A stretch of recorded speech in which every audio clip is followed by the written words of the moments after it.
हम तो नहीं जाएंगे पाकिस्तान। जिनको जाना है, जो किसी को भेजते खुद जाएं, एम्बेसी खोले यहाँ पाकिस्तान का, कौंसिल बने, भेजे लोगों को पाकिस्तान। हम लोग जाने वाले लोग नहीं हैं पाकिस्तान। हमने पहले दिन फैसला किया कि ये ज़मीन हमारी। अगर बीजेपी के कुछ नेताओं को मोहम्मद अली जिन्नाह से नाराज़गी है, नफ़रत है, इसका मतलब ये नहीं, लेकिन जीत तो जनता दल यूनाइटेड के उम्मीदवारों की हुई है ना। बीजेपी की बदौलत हुई। चिराग पासवान जी इमेच्योर पॉलिटिशियन हैं। रामविलास पासवान जी बहुत बड़े पॉलिटिशियन थे। उन्होंने एक विरासत दी है, उस विरासत को संभाल नहीं पा रहे हैं।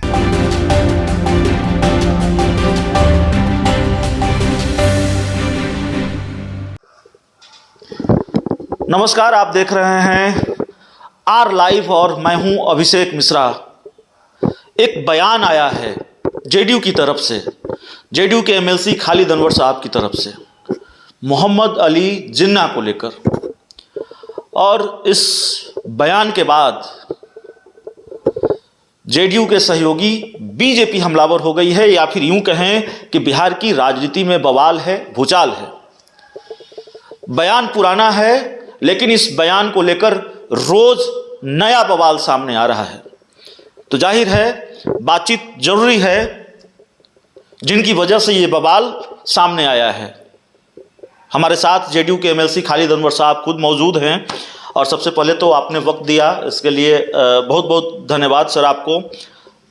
ये क्या कह दिया आपने, राजनीति में इस तरह का, सियासत में इतना भूचाल ला दिया आपने, गर्माहट उपचुनाव की वजह से और तमाम चीज़ों की वजह से गर्माहट पहले से बढ़ी हुई है। आपने मोहम्मद अली जिन्ना की तारीफ कर दी।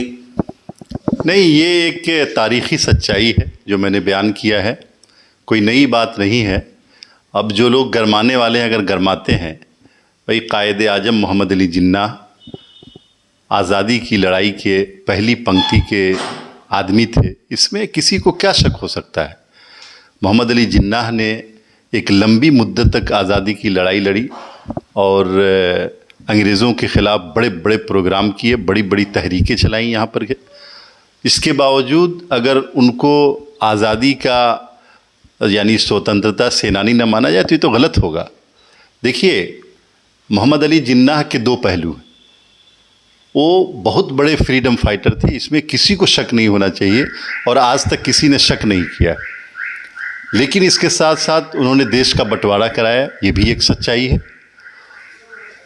इसके बावजूद आप एक चीज़ को अभिषेक जी याद रखिएगा कि जब पाकिस्तान के जनरल कायदे आजम मोहम्मद अली जिन्नाह की मौत हुई तो इंडियन पार्लियामेंट ने बाज़ाब्ता शोक सभा किया था 1948 में 12 सितंबर को। और इंडियन गवर्नमेंट ने ये डिसीज़न लिया कि पूरे मुल्क में शोक मनाया जाए। हमारे सारे झंडे झुका दिए गए इंडिया के। और उस वक्त पार्लियामेंट में जो वर्ड टू वर्ड आप पढ़ लीजिए, उसमें लिखा है कि हम उनका रिस्पेक्ट करते हैं, बहुत रिस्पेक्ट करते हैं, इसलिए शोक सभा पार्लियामेंट की बुलाई गई है और शोक संदेश पाकिस्तान को दिया गया था।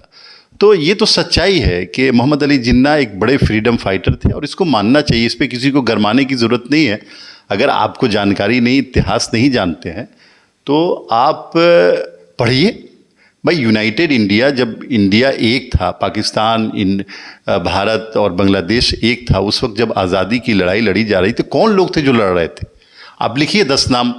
अगर 10 नाम लिखते हैं, उसमें अगर मोहम्मद अली जिन्ना का नाम ना आए तो बता दीजिए आप। आप मोहम्मद अली जिन्ना की तारीफ़ कर रहे हैं, और जो जानकारी हमारे पास है, देश के पूर्व प्रधानमंत्री जो अब इस दुनिया में नहीं है, जवाहरलाल नेहरू, उनको विभाजनकारी बता रहे हैं। आप कह रहे हैं कि उनकी वजह से देश का बंटवारा हुआ है। देखिए, आज़ादी की लड़ाई जब लड़ी जा रही थी तो दो पार्टियां थी। एक मुस्लिम लीग जिसके अध्यक्ष थे मोहम्मद अली जिन्ना, दूसरी कांग्रेस पार्टी थी जिसके अध्यक्ष विभाजन के वक्त पंडित जवाहरलाल नेहरू थे। विभाजन हुआ और मोहम्मद अली जिन्ना चाहते थे कि पाकिस्तान बने। कांग्रेस पार्टी को जो स्टैंड लेना चाहिए रोकने के लिए, उस वक्त नहीं लिया कांग्रेस पार्टी ने, और विभाजन होने दिया गया। विभाजन का बहुत दुख है। मुल्क नहीं बंटना चाहिए था, सरहदें नहीं बननी चाहिए थी, ज़मीन के टुकड़े नहीं होने चाहिए थे। मैं जानता हूँ कई ख़ानदानों को कि आधे लोग इधर रह गए, आधे लोग उधर रह गए। उनके दुख को जाके समझिए, और इस दुख में जितने बड़े मुजरिम कायदे आजम मोहम्मद अली जिन्ना हैं, उससे कम रोल पंडित जवाहरलाल नेहरू का मैं नहीं मानता। आप दोनों को एक ही श्रेणी में रखते हैं, दोनों को एक ही कटघरे में रखते हैं? देखिए, एक कैटेगरी में तो नहीं रखा जा सकता, लेकिन पार्टीशन का जहाँ तक मामला है, पार्टीशन की बात समझिए, सिर्फ पार्टीशन की बात मैं कह रहा हूँ कि उसमें पंडित जवाहरलाल नेहरू कांग्रेस के अध्यक्ष की हैसियत से बराबर के शरीक हैं कायदे आजम मोहम्मद अली जिन्ना। मेरी समझ अगर कहीं कमज़ोर होगी तो आप करेक्ट करेंगे हमको।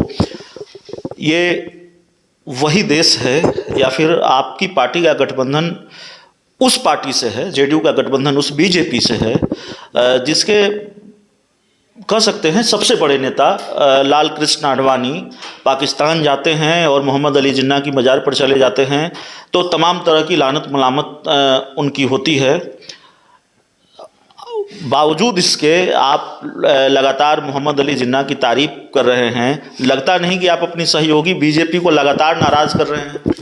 देखिए, भारतीय जनता पार्टी से हमारा अलायंस है और सरकार चल रही है सेंटर में भी, यहाँ भी। लेकिन जनता दल यूनाइटेड एक अलग पॉलिटिकल पार्टी है और बीजेपी अलग पॉलिटिकल पार्टी है। अगर बीजेपी के कुछ नेताओं को मोहम्मद अली जिन्ना से नाराज़गी है, नफ़रत है, इसका मतलब ये नहीं है कि बीजेपी अपनी आइडियोलॉजी चेंज कर देगी या जनता दल यूनाइटेड अपनी आइडियोलॉजी चेंज कर देगा। हमारी ये आइडियोलॉजी है और हिंदुस्तान के लोगों की ये समझ है कि यूनाइटेड इंडिया में, संयुक्त भारत में जो आज़ादी की लड़ाई लड़ी गई, उसमें जो भी योद्धा थे, हम सबका सम्मान करते हैं। तो आप ये जो आप कर रहे हैं, ये आपकी पार्टी का ऑफिशियल स्टैंड है? मैं ये बात कह रहा हूँ कि जनता दल यूनाइटेड तमाम पूर्वजों को, जिनने भी स्वतंत्रता आंदोलन में हिस्सा लिया, भाग लिया, हम सबका सम्मान करते हैं। तो बीजेपी की तरफ से आपका जवाब भी सामने आया है। बीजेपी कोटे से मंत्री हैं सम्राट चौधरी, मीडिया रिपोर्ट्स में ही मैं उनका बयान पढ़ रहा था। उन्होंने कहा कि जिनको जिन्ना से प्रेम है उनको पाकिस्तान चले जाना चाहिए। वो देश के बंटवारे के वक्त भी बहुत लोग पाकिस्तान चले गए, कुछ लोग बच गए हैं, वो अब चले गए।